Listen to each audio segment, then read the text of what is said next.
Hi everyone, and welcome to my very first video.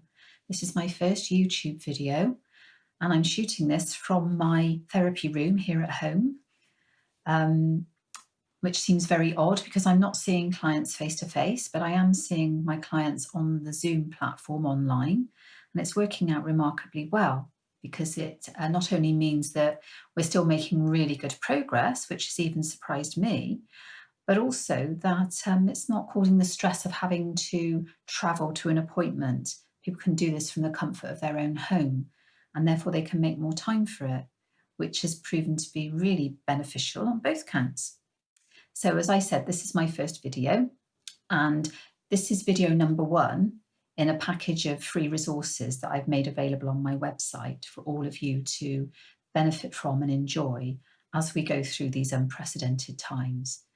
And I very much hope that they will help you and support you in better managing your mental health. And in this video, I'm going to talk a little bit more in a moment about 3 key facts that I think it's really beneficial for us all to be aware of in terms of how our minds actually behave when we're faced with challenging situations or we're faced with change. And when you're aware of this, it becomes so much easier to better manage it and understand what's going on. Because sometimes you feel as though you're not normal, but believe me, you are normal. It's perfectly normal, just the way your mind is made up. And you just need to be aware of it and better managing it. And in my second video, I've put together a little strategy. It's 6 simple steps. It has the acronym of STEADY. So that's 6 letters and 6 words and 6 steps.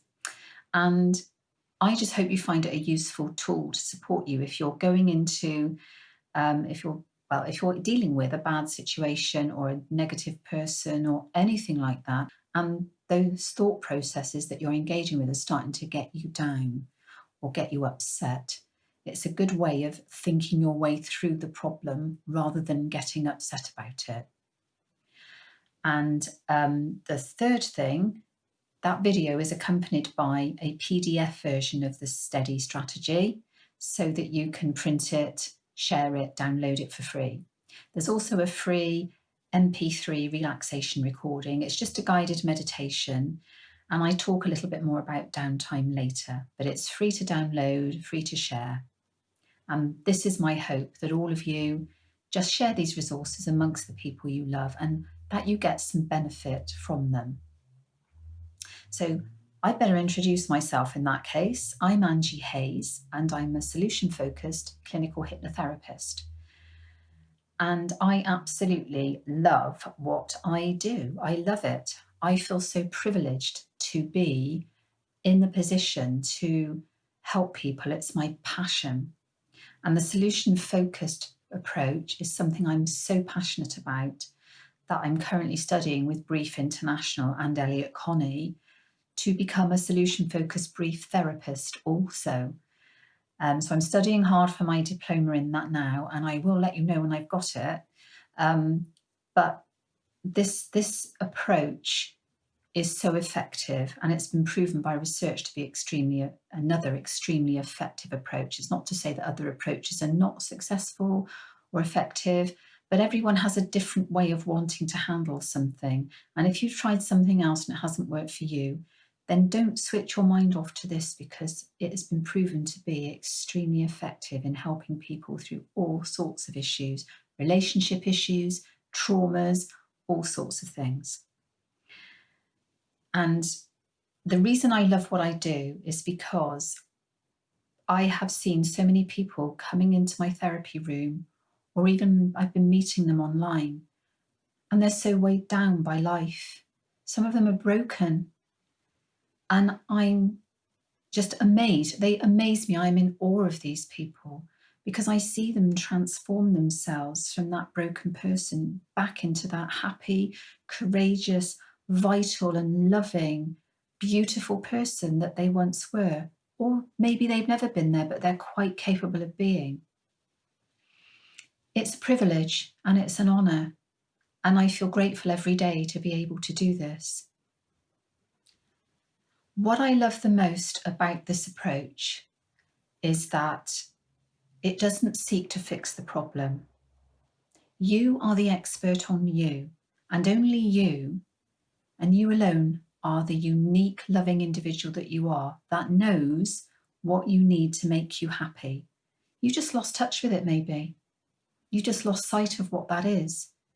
And you're doing things that you feel you should be doing for other people, to meet other people's expectations, and not doing what's right for you.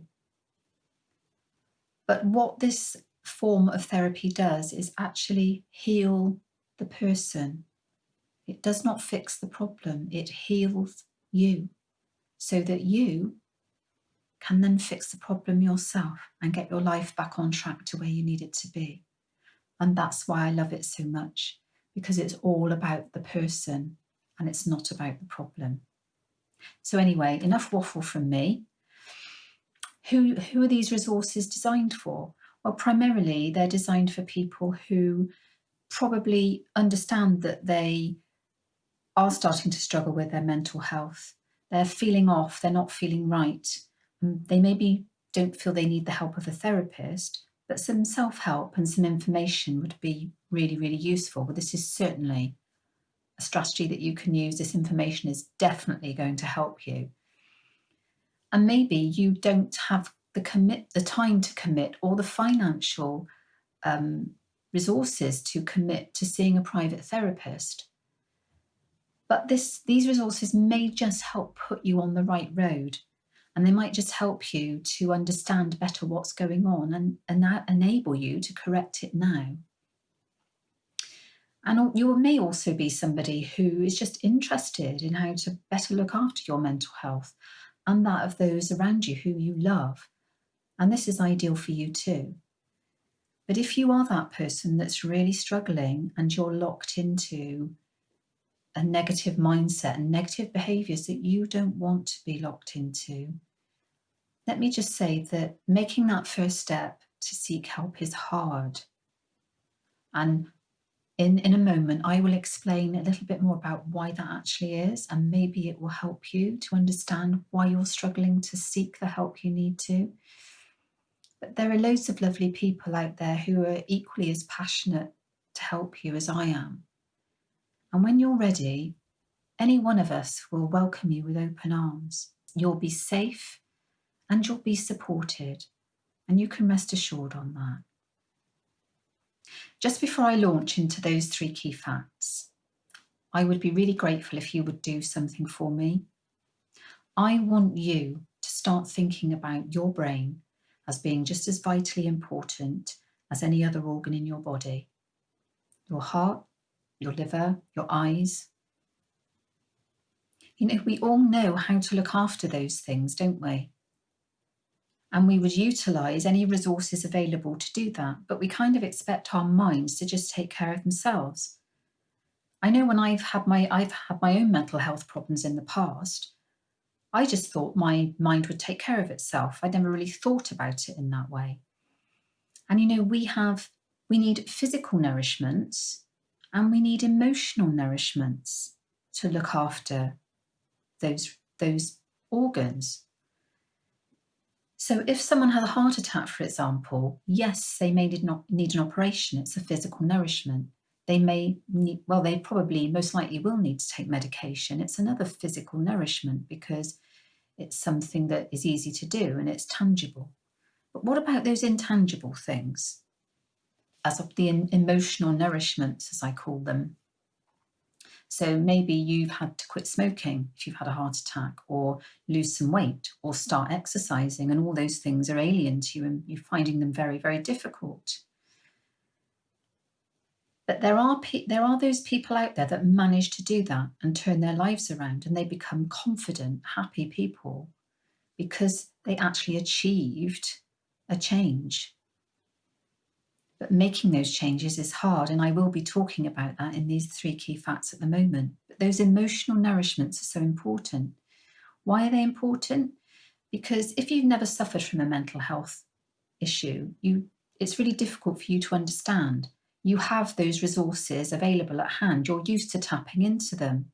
But when people get into a mental health issue, they lose touch with those resources.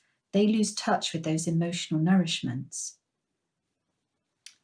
And they can't shrug things off.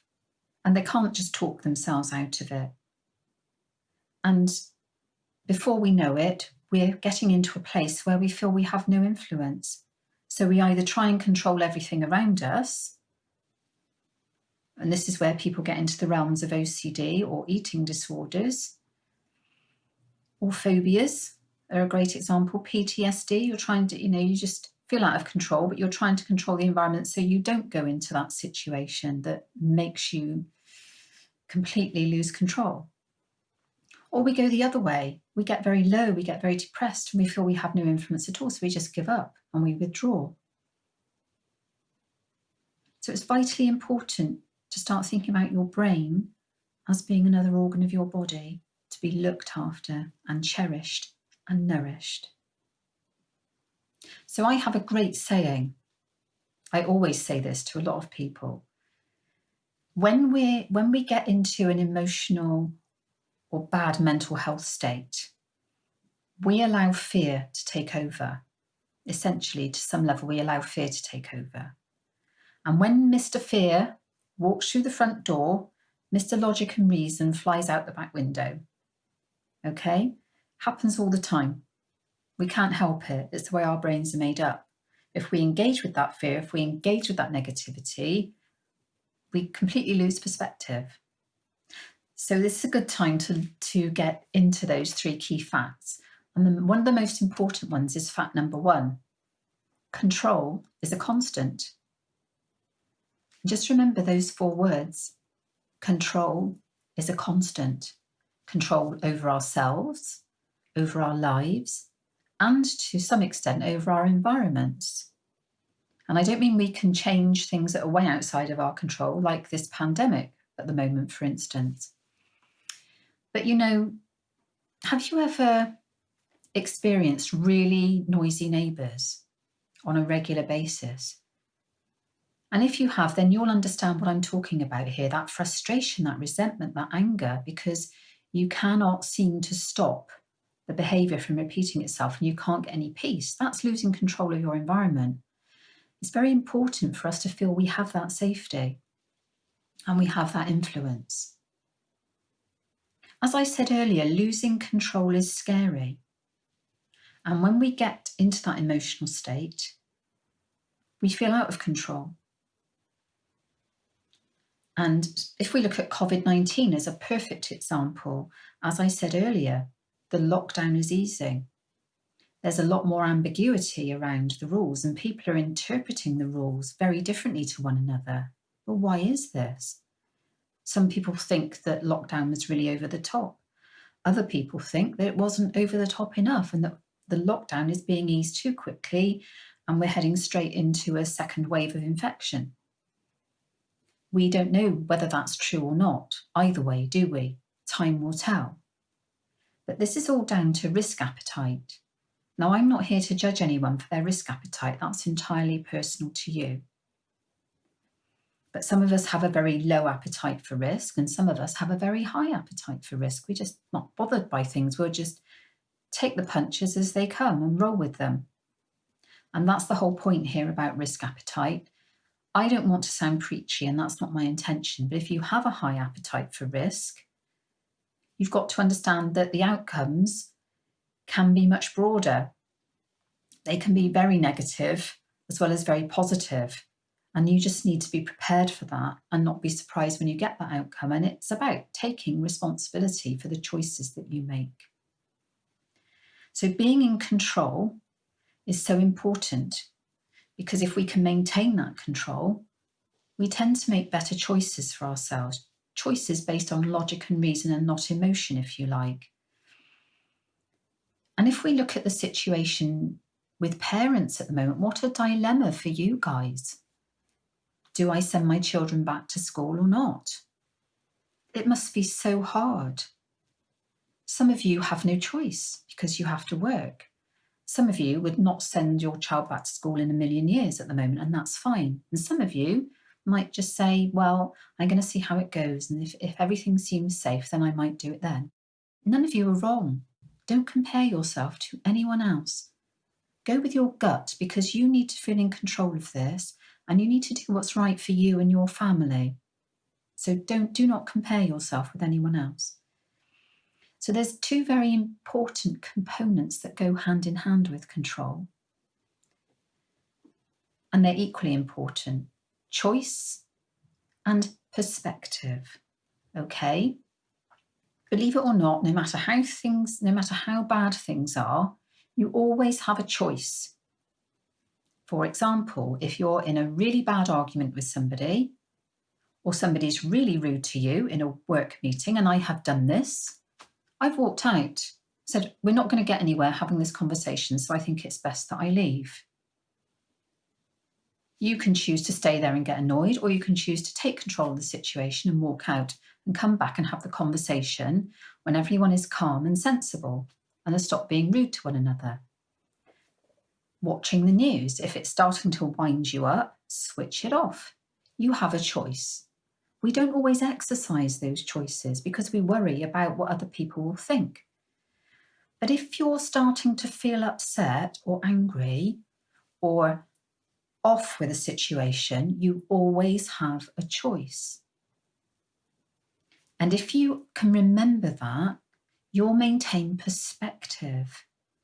Now, it may be that there's a situation that needs some thought. You can't act in the moment, and you maybe need to go away and think about it. And I talk about this a lot more in my 6-point strategy. Okay, so you need to get some help with your perspective, maybe. Talk to someone you trust. But always look for the truth of the situation, because when you're emotional, you'll see everything in a very negative light. Like, for example, I went into town today and that person completely ignored me. Well, maybe they're having a bad day and they're so wrapped up in their own problem that they didn't see you. But you'll interpret it differently. Your perception is off because you're emotional. So keeping a sense of perspective means you can assess your options. Now, this is important because sometimes, and believe me, I have been here. I have been in a situation where all the options I'm presented with are crap, pardon my French, but I've got a set of crap options. So all I can do is pick the least crap option for my circumstances right now, and then start working and getting busy on plan B. But I have to pick an option, because when you decide on an option, you're in control. Remember that. Sometimes you can't always make a decision straight away, but it will come to you if your mind is clear and in perspective. Okay, on to fact number 2. Our brains absolutely hate change. There was an Australian executive coach, David Rock, and he did some work in association with a psychiatrist called Jeffrey Schwartz. And they researched what happens in the human brain when it is faced with change. And they discovered that, in effect, the brain is hardwired to perceive change as a threat.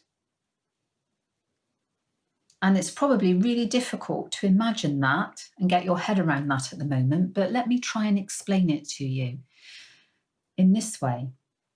Do you know anyone who is in a really bad relationship with a person that's really bad for them, that doesn't really care about them, that doesn't respect them, but they stay? They will not leave. Do you know someone who is in a job that doesn't serve them, where they're not valued and they're not respected? Maybe they're even being bullied, but they don't leave. Or do you recognise this in you? It's our stock response to really dislike change. We perceive it as a threat. Or if I do that, then this will happen and that will happen. And if you're in this situation, you're actually quite normal. Your brain is doing what it's designed to do. But it's not great, is it? It's not a great place to be. And the best way I can describe this is, think about when you learn to do something new, completely new, like driving a car. And if you've never driven a car, playing a musical instrument. learning anything new, mastering something.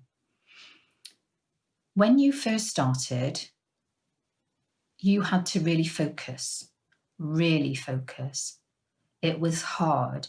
It was exhausting because so much brain power was used up in trying to get your head around this new thing. But the more you practiced and the more you did it, guess what happened? You got into the habit of doing it. And so if you drive now and have been driving for several years like myself, I don't think about the process of driving. It's kind of programmed in. When I learned to play the saxophone many years ago, I don't think about where I should be putting my fingers on the instrument to produce the note A. I just know instinctively where it is, so I can read music and just play and enjoy it. That's been programmed in. And as with any habit, good or bad, it gets programmed into our subconscious. And I always say to my clients, you need to start thinking about this part of your brain as a computer. If you program a rubbish program, you'll get rubbish execution. And it's as simple as that. But changing is hard. And so you have to practice and you have to get into these habits gradually. And when you do, the brain rewards success. The brain actually rewards success and achievement. It makes you feel better. Why does it make you feel better? Because you start producing neurotransmitters, hormones like dopamine and endorphins and serotonin that reward you. And so for each of these little successes, if you just deal with one situation after you've used all of these resources differently to the way you would have handled it before, you should be very proud of yourself. Because it's an amazing achievement because you're going against nature in effect. But this is why it's so important. We have to get used to understanding the power of our minds. And this is why I'm giving you this information. Okay, so let's get on to that final fact. Fact number 3. We do not get enough downtime. We really don't. I personally believe, this is my personal opinion now, that this is solely the reason why we have such an issue with mental health in our society today. It's because we've lost the ability to switch off. Downtime is like nectar to the brain. I could do a whole other video about this, but I won't. But suffice to say, when we have downtime, and especially when we sleep, but when we switch off, our brains are able to process all the events of the day and make sense of them. Yeah? So all the emotions attached to them are put into a logical order. And if you don't think that's true, you think this is gobbledygook, have you ever been in a situation where somebody's really upset you and you go to bed thinking about it and you can't forget about it and you're really upset? You go to sleep and you wake up the next morning and you think, oh, why did I get so upset about that person? They're just an idiot. That's how powerful it is. That's because your brain is processing the emotion out of stuff. So sleep is vitally important. And we certainly don't get enough of that generally. But also, we're always on social media, looking at emails, checking this, thinking about being constantly productive. And there's nothing wrong with being productive. Productive is good, but so is downtime. And you need to make time for it because it's vitally important for your mental health and keeping that balance in your life. And if you don't get it, over time, you will start running into difficulties because you will not be processing things from a logical place. You'll be doing it from a place of emotion, which will get you responding to things more. Now, I go into a little bit more detail in my 6-point strategy about how you can get more downtime. And that's one of the reasons why I've included a free relaxation recording in with this package of resources. Now, meditation, some people find woo-woo, some people just don't get on with it. But there are other ways you can immerse yourself in activities that stop you thinking about all the other stuff that's going on in your life. You know, exercise, reading a book, actually watching a film and not diddling about on the computer while you're watching it. Actually being there and present in what you are doing and taking yourself out of the thought process is vitally important. Now, if you do try the MP3 recording and you've never tried anything like this before, what's most likely to happen is the first 2 or 3 times you listen to it, you'll be listening to every word I say, and you won't be able to relax, and you'll be thinking, oh, well, this is just like listening to a story. It's a waste of time, but stick with it. Don't forget, our brains hate change. It's new, it's different. Oh, I don't like this. So just go with it. Once your brain realizes that you're not trying to kill it, it will allow you to start relaxing. Okay. Now, one more important point I want to make about downtime is that, yes, you'll probably think I've gone completely mad now, but it's important to remember that we evolved from cavemen over centuries and centuries. And from them, we've inherited something very special, a very unique gift. We've inherited a part of our brain that's never evolved since those days. It's exactly the same as it was all those centuries ago. And there's a very good reason for that. It's enabled us to survive as a species and to thrive and grow. And when you think about it, back in those days, those cavemen would be out hunting and gathering and supporting themselves. And they'd be vigilant because they'd know there were dangers. Of course, there were always going to be dangers about in those days. But it didn't bother them too much. They were just alert to it. But then all of a sudden, they might come across that saber-toothed tiger. And then what would happen is they'd go into that sheer panic. And we've all been there, where your heart leaps up in your mouth, literally, your anxiety rises, your palms go sweaty, your stomach churns. It's called the stress response. So they'd run and they'd hide and hopefully survive, and they'd wait for the danger to pass, and then they'd take themselves out, dust themselves down, and phew, I've survived that, and then they forget about it. And the reason for that is because it happened so infrequently. The stress response wasn't initiated very often. But just remember, every time you don't switch off and you're looking at those emails and you're looking at social media and you're worrying about this and worrying about what you're going to do tomorrow and worried you haven't been productive and worrying about all the things you should have done, constantly tickling that part of the brain. And if you keep doing it and you can't switch off from it, it's going to get more and more anxious or depressed. So just remember, downtime is extremely important. So just recap then. Control is a constant. Our brains hate change, and get some downtime. Well, my deepest wish is that you found this information really useful and helpful, and that you will make use of these resources in the spirit in which they are given to help and support you in your mental health. I would just love to hear from you and hear how you're getting on, whether they've been helpful, if they haven't been helpful, what would be helpful. And if there are any subjects that you want me to cover, any conditions you want me to cover in future videos, please let me know, because I want you to inform any future content I put out there so it's relevant to you. So I've really hoped that you've enjoyed watching this video. I've certainly enjoyed making it and talking to all of you. If you want to subscribe and like, please do, because you'll just get notifications of when new things are posted. There's no hard sell or anything in this. You won't be signed up to anything. I would just love to hear from you. And if these resources just help one person, then that will be enough for me. I will be absolutely over the moon with that. Thank you so much for watching. It's been a pleasure to talk to you. And until next time, look after yourselves and stay safe.